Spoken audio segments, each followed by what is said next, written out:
Hello and welcome to your weekly workout. Today we're going to be doing a kettlebell workout. If you don't have a kettlebell, that is okay. You could also use a single dumbbell for this. There's a couple different exercises that I'll walk you through. We're going to do 4 rounds of this. I've got 2 kettlebells with me. I think if you just had one 25-pound kettlebell or whatever that is in kilograms, you would be fine. But there's a couple movements that my 35-pound kettlebell is going to be just a little too much for. So I'm going to also use this 15-pound kettlebell. You also will need a bench or a table for the first action. I also suppose a chair up against a wall so it doesn't move would also work. So it's a single arm bench row. I'm going to position myself on this bench in a plank position. And then with one of my arms, I'm going to be doing a kettlebell row. So I'm safe and secure in my plank. I'm going to pull my elbow back behind me. Make sure your hips aren't wobbling, your legs are strong, your core is strong. We're going to do 10 each side, 10 on the left, and then 10 on the right. Make sure that your hips aren't too high, your hips aren't too low, you're not sinking in your low back, but you're zipped up through your center, core braced, squeeze. Squeeze. Don't just drop the weight down, lower it. After your 10 rows per side, then we're going to do a kettlebell squat jump. If you're not a jumper, I will also show you an alternative. You'll hold the kettlebell by the horn, have your feet shoulder width distance apart, come down into your squat, and then hop up.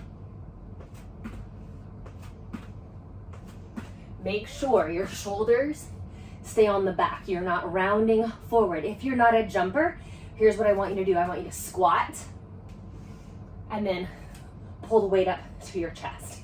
Squat, weight comes up to chest. And you switch the grip from the top of the horn to the sides. So either way, your heart rate is gonna get up and you can work with your body.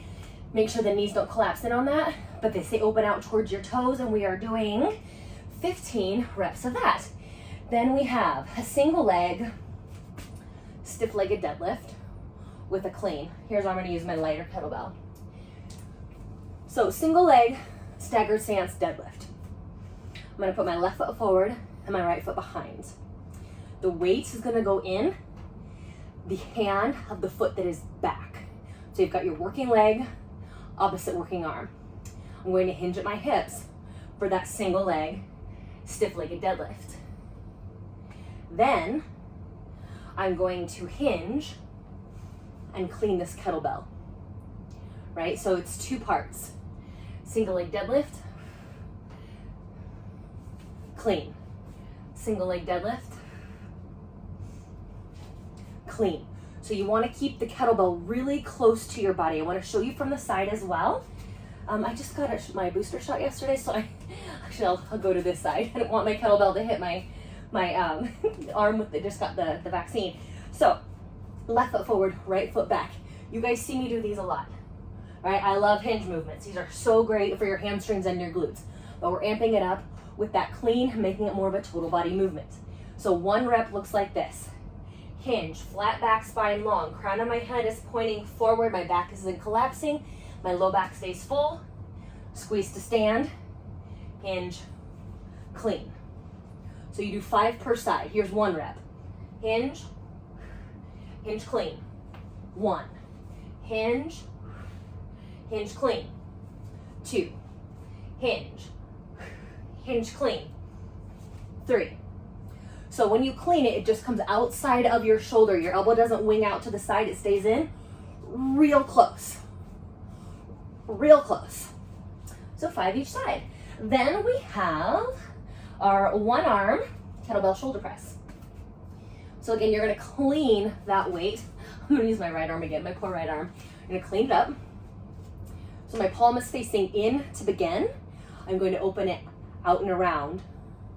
Bring it in and down, out and around.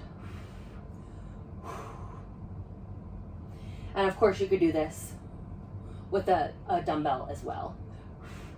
So we are doing 5 per side of those as well. Then we've got a kettlebell upright row.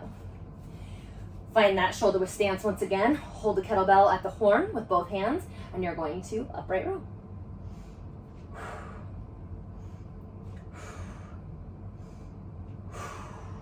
Feel this in the top of your shoulders.